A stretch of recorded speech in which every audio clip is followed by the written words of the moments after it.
Greetings to everyone in the lovely name of Jesus, the King of Kings and Lord of Lords. Wherever you are, I hope you have a good day and you have a good attitude toward life and toward future. If you know Jesus, then I know you have it. If you don't, then listen to these words which I will speak today, and I believe Lord will give you wisdom and understanding. Today I would like to spend some time on the Word of God, which is written in the Second Peter, epistle of 2 Peter, chapter 1. And I will read from the verse 1 and we will be discussing it, okay? Verse 1, Simon Peter, a servant and an apostle of Jesus Christ, to them that have obtained the precious faith with us through the righteousness of God and our Savior Jesus Christ. Obtaining faith is not through our righteousness or our goodness or our ability. Faith does not come. You cannot produce faith. I cannot produce faith. Faith comes from our God. God gives faith, and God has given faith to the world. Now, how come not all, even Paul the Apostle writes one place, he said, not all people have faith. Why? Because they refuse it. They rejected it. But if they just turn attention, if they pay attention what God has done, what God is doing, and what God will do, they would probably grow in faith, because God has given faith to the whole world. We who accepted the faith, we have a measure of faith, and measure of faith is given to us all, and by the measure of faith we walk and we trust God, and we develop that faith which God has given us, that measure God has given to our hearts. Now we are to work on and we are to develop. Now in verse 2 it says, grace and peace be multiplied unto you through the knowledge of God and of Jesus our Lord. So grace of God, which is the free gift to the whole world, it is multiplied through the knowledge of Jesus. If I want to grow in faith, if I want to be stronger in that gift of God, that faith which God has given, then I must apply myself to know Jesus. I must spend some time. I must put some effort to know Jesus, who He is and what is He doing. And through this knowledge, more I know about Him, more I know Him personally, my faith will grow, because once you know that He is with you all the time, once you know that He loves you, once you know that He is powerful to keep you and so on, your faith and your confidence will be growing. And that's what God wants us to do. That's how God wants us to conduct ourselves in this world. I'm reading now another verse. Verse 3, according as His divine power hath given unto us all things that pertain unto life and godliness, through the knowledge of Him that hath called us to glory and virtue. Now first, He called us to glory and virtue. Jesus did not call the world, all of us, into shame and defeat, but to glory and virtue. Now, glory is something that comes from God. When God glorifies you, then you are glorified, and nobody can take that. When you get glory of man, you can lose it. But God's glory, nobody can take that unless you allow Him. And so God has called us to glory and virtue. Virtue are those qualities that we have as Christians after we submit to God's will. And virtue comes generally from us. Glory comes from God and virtue comes from us. We produce, we apply ourselves, we live And the Holy Spirit is helping us to produce. That's the fruit of our life. Virtue, let's say love, let's say forgiveness, let's say goodness of heart. All this will come only if I apply myself, if I allow the Holy Spirit to lead me, and we together work with the Holy Spirit and produce this fruit. And so glory comes from God and virtue comes from us. We kind of give it to God. God give us glory, we give him virtues. Somebody said, God give us life and we give him character. So in character, we produce virtues or we produce some negative things. So character is very important in God's eyes. And so, according as his divine power has given unto us all things that pertain unto the unto life and godliness. So God has given us everything. Many people say, oh, I cannot do this, I cannot do that. You see, those are excuses which we use, but God has given us these virtues. God has given us this power actually to produce virtues. Everything he has given us what is needed for godly life. And so when I will stand in the presence of God at the judgment, I will have no excuse to say, Lord, I did not have equipment, I could not live righteous life in the world.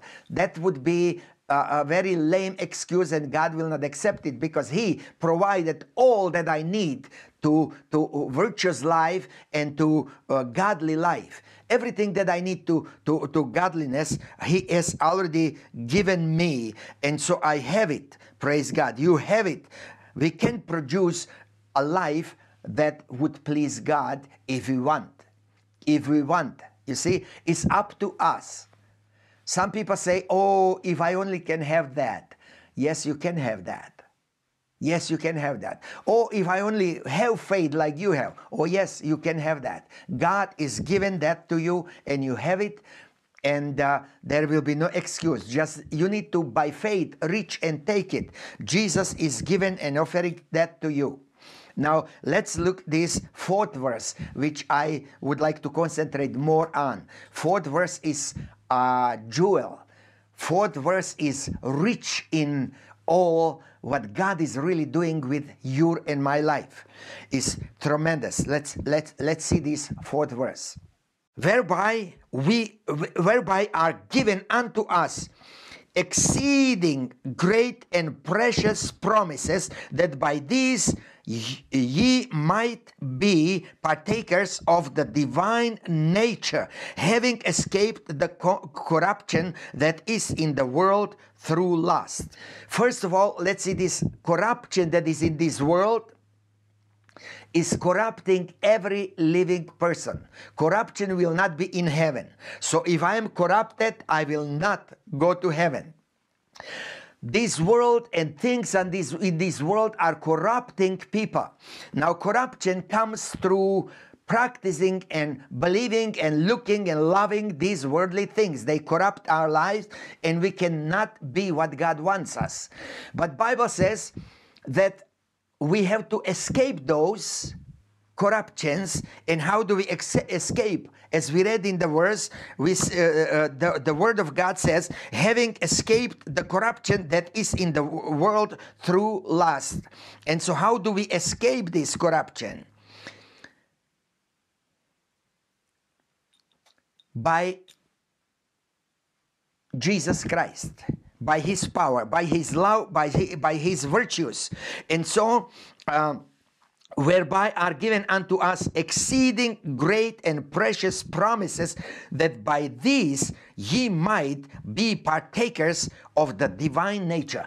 Now, but you have to escape first the corruption of this world, then the promises of God will start taking effect in your life, and you are becoming more and more like God, and divine nature comes into you. So while you are in this flesh, while you are like human, like any other human in this world, and people see you as human, you already live a higher life, you live deeper life, you live you live full life, and that full life is really more and more leading you into receiving that divine nature. You see, when you escape worldly things, more you are separated from that, and Bible calls that holiness, separation. When you are holy, when you are separated from the world and worldly things, when they lose effect on your life, then something happen in you. Hallelujah. Then something happen in you, and that what happened in you is changing in your life. Those changes are taking place in your life, and you are becoming more and more like God, supernatural man. God is creating supernatural people. God is building his own family to be people who will be like him. We have his image, but we don't have his nature yet. He created us into his image. We have lost what we had in Adam. But now, through Jesus Christ, God is restoring this, that we may obtain this divine nature to be like God. God has planned. You see, God has planned to make us to be like him, because we are his family. Only creation in the universe into his image. And Satan came to Adam and he showed him shortcut. He said, Adam, you can become like God. And Adam could say, if he was wise, and Eve, they could say, we already are on the way. God is already intended to make us like him, himself. He's building us. He already gave us this. But Satan said, if you do this, you will be like gods. God has planned to make us his family. And children are like fathers. So that's not a big thing. Some people are so afraid of saying, hey, we are created to be gods. We are created to be children of God. We are created to be like God. God wants to make us like himself. God wants us to be supernatural people. And by the power of the Holy Ghost, God is producing in us that divine nature. But divine nature cannot go along with the worldly lusts and worldly temptation, fleshly temptation. You see, in the Bible, when we read, we find that our spirit is saved, our soul is saved, but Bible says also that our flesh is not saved. Not yet. When we see Jesus and we will be changed in the twinkling of an eye, then our body will clothe on eternal life and immortality, and our body will be saved then. So we are not, our body is not saved, and God made provision how we can live, how we can overcome, but we have to prove ourselves, you see, because God will never put in heaven anybody who doesn't want to go there. So we must prove in this flesh that we really don't want this world, we want the world that is coming. We have to prove ourselves that we want God's program, that we want what God is doing. And so we accept that, and we are becoming more and more like him. We are growing into his image even more than ever before. We still have some traces of his image even after fall of Adam and Eve. But we are not entirely what God wants us to be. We need to grow by eating the Word of God, the food of heaven, manna from heaven. And manna is his word. It's good that we read the Word of God every day and be stronger and stronger, because Bible says in the Old Testament that manna, if they kept manna for one day, manna would get worms and get stinking. And so many people live on the word they heard 10 years ago. Your manna is stinking, my brother, my friend. Your manna is stinking, and you better start reading the Word of God afresh today. I read the Word of God. I made that decision when I was only 15 years old, that I will read at least 2 chapters a day from the Bible. And I tell you, I do read the Word of God, and the Word of God is that food from heaven which keeps me, which feeds my faith, keeps my faith, and helps me to grow into the image of Jesus and reject the world, and more acquire that supernatural nature of God, godly nature. And so that's what God wants. 3 times in the Bible, God calls us gods. Ye are gods, God said. Why? Because we are created to be like our Father. And our Father is God. So Friends, don't let the devil tell you or pull you away from this glory and this power and these beauties that God intended for you and me.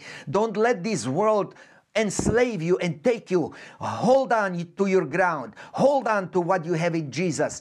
Get deeper with Jesus. Grow in Him. Be stronger, because regardless of how much you have, you did not reach the bottom of God's treasure. God has more. God has more for you. God is offering you supernatural nature. Nature, godly nature. Nature of God. God gives you His own nature, but it takes time. It takes time of rejecting this world. It takes time. You have to prove yourself, and you grow into that. And that divine nature you are receiving daily. But it takes time. You must be steady. You must prove yourself that it is not just temporal excitement, like for 5 minutes I want to be like God. I want to have His nature. I want to be His like His image. I want to be like God intended for me to be, and that's not just for 5 minutes. Some people get excited for a day or two, or month or two, and year or two. But my friend, if you are steady and steadfastly hold, you are growing and growing, and God is building you by the power of the Holy Ghost, and you are becoming something like Superman. Something superwoman, like Superwoman, supernatural being. You and I are to be a miracle to this world. We should be so oozing by the Holy Spirit that when we pass on the street by some people, they should know, they should feel that there is something different in us. And then when people see God in us, when people see this transformation, when people see this supernatural nature in us, they will ask, what do you have that I don't have? I had this question so many times. And they say, can I have that what you have? Of course you can have. I'm not special. I'm special because God made me. But who is special is the one I hold hands with. It is Jesus who is special, and He's building me into His image. And He wants to build us all into His image. So it is not that I'm above somebody. No, I just hold His hand for many years and serve Him and grow into His image. Hallelujah. And I'm acquiring that supernatural nature, and I see miracles, and I see power of God displayed in every place I go. Hallelujah. All over the world, God is real. Some people say, how can I know? You need to get closer to Him, because if I just explain to you, if I just tell you, that's nothing. But if you experience, if you live that, then you will know, yes, He is real. If you have experience with Him, and that's what God wants, that we come to Him and experience Him, not just know about Him, not just hear about Him. God wants us to have experience with Him, just like every father. He wants to spend time with His children. He wants to talk to them. He wants to touch them. He wants to live with them. He wants to bless them. He wants to see them rejoicing. And so our Heavenly Father, Bible says, is even better than earthly father, and He wants good for you and me. He wants us to progress. He wants us to be stronger. He wants us to be bolder. He wants us to be more confident in where we stand. And that can happen through process. If we allow that process, God is trying to lead us, but many of us resist. And when we resist, God will not force us. God is just talking, and we have to make decision and say, yes, Lord, I want to go your way. And today, if you are Christian, this is the way God wants to lead you, to be stronger, to acquire more power, more anointing, and to be more and more supernatural. You are to acquire the divine nature. You know, that's something supernatural. That's something unusual. That's something beyond our understanding that God is offering to us human to to have that divine nature. And divine nature, that means God can do everything, and God is already giving to His church many powers, many manifestations. And if you go deeper with God, those manifestations will multiply. Supernatural happenings will multiply. I could keep you here for hours if I start giving testimony what God is doing around the world. It is supernatural, and God wants you to be part of this supernatural. God wants to give it to you, that nature, but you have to escape first the corruption of this world. You cannot enjoy corruption and be involved in corruption of this world and have divine nature. Divine nature will never have anything with these worldly things. Divine nature actually is destroying this. Divine nature will go against. And so if you want divine nature and you want the world, you cannot have that. You have to say goodbye to the world and worldly things. You can say, I cannot do that. I don't have power. If you have willing, God will give you power. And God will make you supernatural woman and man. Supernatural with divine nature, where you will go like image of the one who created you. Hallelujah. Today, this promise, tremendous promise, as Peter said, great promise, wonderful promises beyond our understanding, they are given to us that we may obtain this nature. So all the promises of God are leading toward that nature, so we are like Him, our Father. Today, if you are Christian and you don't have yet that, neither do I have it in fullness. Nobody has it in fullness. We are growing into it, and we will come to that point. But start growing. Allow the Holy Spirit to lead you. Allow the Holy Spirit to grind you and make you shiny. Allow the Holy Spirit lead you to the higher place, higher level. God wants to lead you into fullness of this divine nature which He intended for us. And if you don't know Jesus, if all this was strange to you before, today God is calling you to join His family. He wants you to be born again. Now, born again. How can one be born again? You are once born and again being born. Yes, you can be born again. But this second birth is not through woman. It is through the Holy Spirit and the Word of God. If you allow the seed of the Word of God to create faith in you, and you come to Jesus and submit your life to Him, then He will take you and He will make a new creation of you, new baby, so to say, in spiritual level, and you will start growing into this supernatural being, which is to have divine nature. So today, I will lead you, if you don't know Jesus, I will lead you in prayer, and repeat that prayer after me, and God will do something inside. You will be born again, and you will be different. He will give you strength to escape this corruption of the world. He will give you strength. So have confidence in Him. Trust Him. But don't do that just today and give up tomorrow. Start today and go on. There will be some difficulties, but He is with you, and He will never leave you nor forsake you, and He will help you to go through these things. So let's pray. Pray with me this simple prayer, and God will accept you as His child. Okay? Gracious Heavenly Father, I thank You for those wonderful promises You have given me. I was living in sin in the past. I did not know You. But today, I'm giving You my life, Lord. Receive me as You said You will. You said, whosoever cometh to You, You will receive him. So I am one of those whosoever. Accept me today. Cleanse me of my sin. Fill me with Your Holy Spirit.